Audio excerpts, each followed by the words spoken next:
Hi అండి. Cake ఎలా చేసుకోవాలో చూపిస్తాను. ఇంట్లో ఉన్న వాటితోటే ఈజీగా చేసుకోవచ్చు. స్పాంజీ కేకు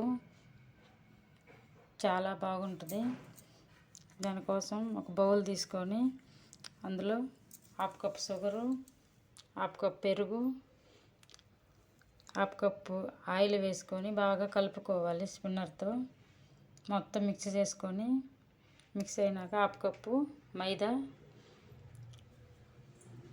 ఒక స్పూను బేకింగ్ పౌడరు, అర స్పూను వంట సోడా వేసుకొని మొత్తం మిక్స్ చేసుకోవాలి. కలుపుకున్నాక హాఫ్ కప్పు పాలు కాంచుకొని అవి కూడా వేసుకొని బాగా కలుపుకోవాలి. కేక్ కన్సిస్టెన్సీ కలిపి పక్కన పెట్టుకొని ఒక మందపాటి గిన్నె తీసుకొని అందులో ఆయిల్ పోసి పొడి పిండి మొత్తం చల్లుకొని ఇది కలుపుకున్న మిశ్రమం అంతా అందులో వేసి పక్కన పెట్టుకోవాలి.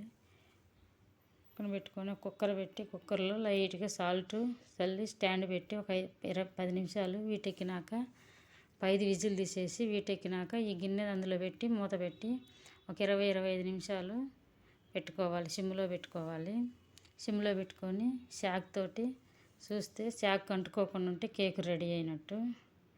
ఒక 5 నిమిషాలు చల్లారినాక కేక్ తీసుకుంటే రెడీ. మన కేకు ఎంతో స్పాంజీ కేక్ రెడీ. వీడియో కానీ నచ్చితే subscribe. Thank you for watching.